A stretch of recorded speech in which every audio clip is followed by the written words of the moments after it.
It was the end of October, and a young boy named Shawn was in hospital. He should have been picking out a Halloween costume and enjoying himself with his friends, but instead he was stuck in a hospital, waiting to have his tonsils removed. His parents spoke to the receptionist, and a nurse led them down the hallway to the room where Shawn was going to be staying. The lime green walls were all decorated with orange and black streamers, white skulls, and paper cut-out pumpkin heads. When they reached the hospital room, they heard a big commotion.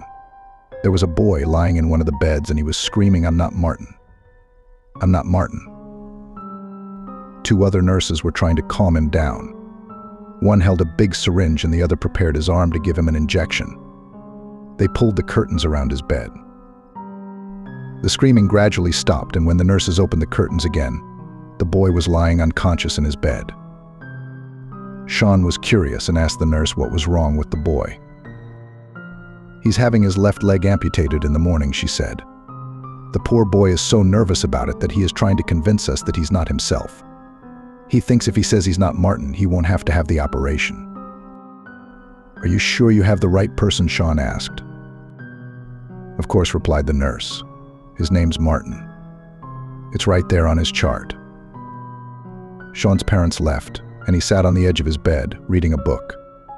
Another nurse came around with a trolley to serve dinner, but he could only stomach a few mouthfuls. The hospital food was disgusting. He lay on the bed for a while, staring at the ceiling. He was bored out of his mind. Just then, he noticed that Martin was waking up. "Hey, Martin," he said. "My name's Shawn. I'm your new roommate." "I am not Martin," the boy groaned as he rubbed his head. Shawn tried to have a conversation with him, but the boy was irritated and didn't want to talk. He just sat there, silently brooding. At 10 o'clock, a nurse came in and told them it was time to go to sleep. She said goodnight to them and turned off the lights.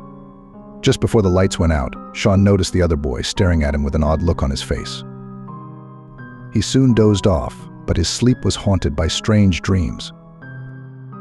When Shawn woke up the next morning, there were two doctors leaning over his bed. "Let's go," Martin said, one of them. "It's time for your surgery." Shawn was confused. "What?" "But I'm not Martin," he replied.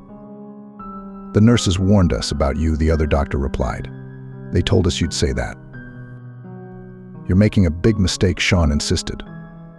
"I'm telling you, I'm not Martin."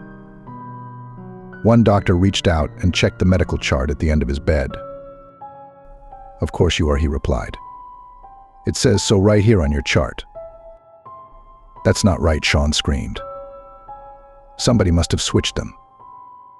He started to struggle, but the doctors held him down and put him in a straitjacket. As they placed him in a wheelchair and took him away, Shawn was still screaming, "I'm not Martin. I'm not Martin."